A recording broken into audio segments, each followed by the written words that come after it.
Israel Gaza के बीच जारी युद्ध अपने चरम पर है। एक तरफ कूटनीतिक स्तर पर युद्ध विराम की कोशिशें तेज हैं, तो दूसरी ओर जमीनी हालात और भी भयावह हो चले हैं। लेकिन इसी बीच शुक्रवार को एक चौंकाने वाली खबर ने इजराइल की राजनीति में भूचाल मचा दिया, जहां प्रधानमंत्री बेंजामिन नेतन्याहू अचानक पीएम दफ्तर से गायब हो गए और बाद में खबर आई कि उन्हें एक अस्पताल में भर्ती किया गया। तो आखिर मिडिल ईस्ट में क्या चल रहा है, चलिए आपको बताते हैं। अंतर्राष्ट्रीय मीडिया के अनुसार नेतन्याहू को नियमित मेडिकल जाँच के लिए अस्पताल ले जाया गया, लेकिन सच्चाई इससे कहीं गहरी थी। रिपोर्ट्स के मुताबिक इस प्रक्रिया में उन्हें बेहोश किया जाना था, जिसके चलते इजराइल की सत्ता अस्थायी तौर पर डिप्टी प्राइम मिनिस्टर और जस्टिस मिनिस्टर यारिव लेविन को सौंपी गई। वहीं सुरक्षा मामलों की जिम्मेदारी डिफेंस मिनिस्टर योआव गैलेंट को दी गई। ये पहली बार नहीं था जब नेतन्याहू को स्वास्थ्य कारणों से जिम्मेदारियां छोड़नी पड़ी। दिसंबर 2023 में उन्हें प्रोस्टेट की सर्जरी हुई थी, जबकि मार्च 2024 में हर्निया की सर्जरी के दौरान भी उन्हें पूरी तरह बेहोश किया गया। पेसमेकर और दिल की समस्याएं पहले से ही उनके स्वास्थ्य रिकॉर्ड में दर्ज हैं। चिंता की बात यह है कि 2016 से 2023 तक नेतन्याहू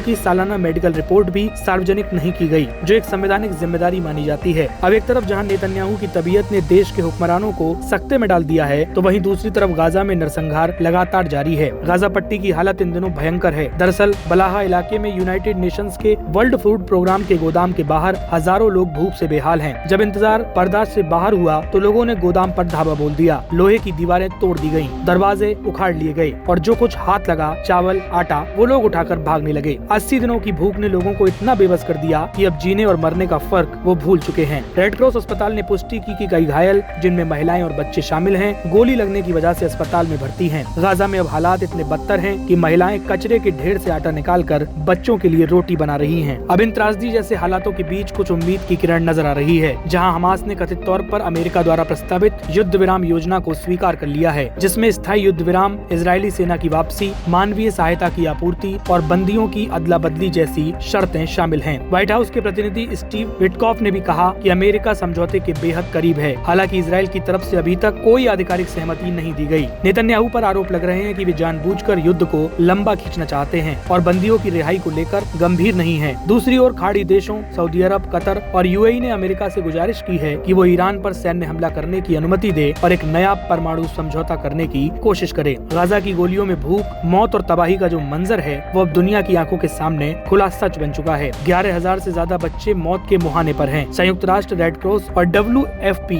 सभी चेतावनी दे चुके हैं कि अगर मानवीय मदद में तेजी नहीं लाई गई तो ये मानवता का सबसे काला अध्याय बन जाएगा।